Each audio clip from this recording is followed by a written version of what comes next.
क्या प्रोजेक्ट बना? कहां गए वो पैसे जो वर्ल्ड बैंक से हमने उस वक्त मंजूर करवाए?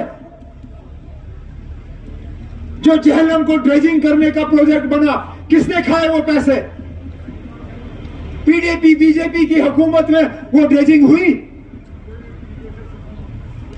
कौन था उस वक्त वजीर उस महकमे का? किसकी जिम्मेदारी थी वो ड्रेजिंग का काम करना? और कहां गए वो पैसे? आज आप मेरे डिप्टी सीएम साहब के खिलाफ उंगली उठाते हो। इन्होंने तो साफ कहा कि खोलिए फाइलें, खोलिए किताबें और देख लीजिए क्या हुआ है।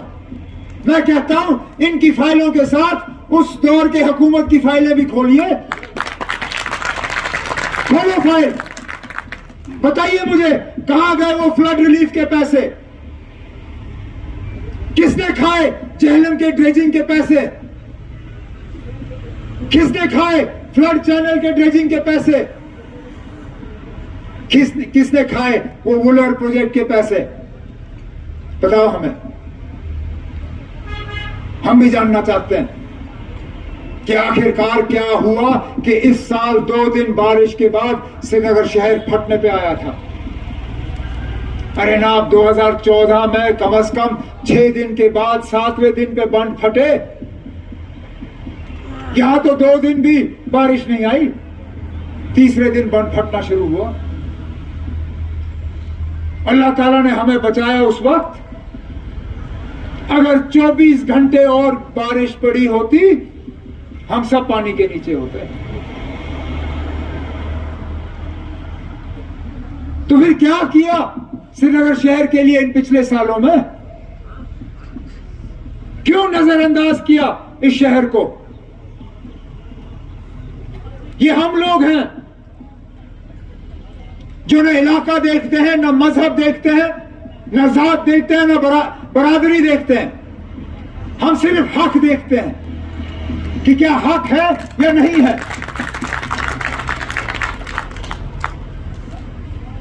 हमें मालूम था कि हमारी बहनों के लिए ट्रांसपोर्ट पर चढ़ना बहुत मुश्किल हो जाता है,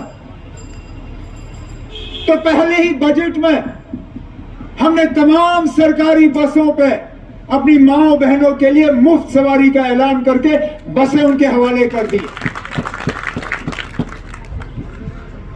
आने वाले बजटों में बाकियों के लिए भी, जिस तरह तनवीर ने कहा, अब हम लोगों से नहीं कह रहे कि आप 5 साल इंतजार करो और 5 साल से 1 दिन पहले हम काम शुरू करेंगे। हम लोगों से कहते हैं कि इस 5 साल में लगातार रोज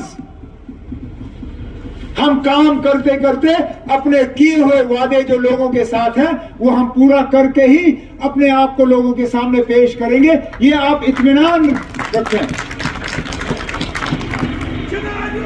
तो बैठो। जब मैं कहता हूं कि हम कम से कम मजहब और जात वगैरह देख के लोगों के साथ नाइंसाफी नहीं करते, आप देखिए ना, श्रीनगर शहर तो चलिए इन्होंने जो किया सो किया, जम्मू शहर का क्या हाल किया इन्होंने? क्या मजबूरी थी कि दरबार मूव बंद हुआ? ये दरबार मूव शेरी कश्मीर की विरासत नहीं, फारूक अब्दुल्ला साहब की विरासत नहीं, मेरी विरासत नहीं। ये तो 47 आजादी से पहले का हाल था।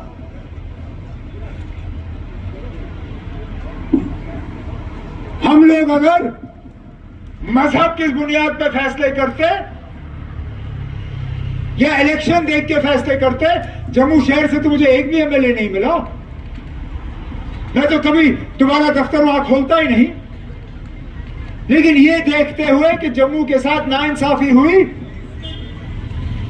हमने दोबारा दरबार मूव कायम करके वो नाइंसाफी भी दूर की और इंशाल्लाह बाकी भी करेंगे।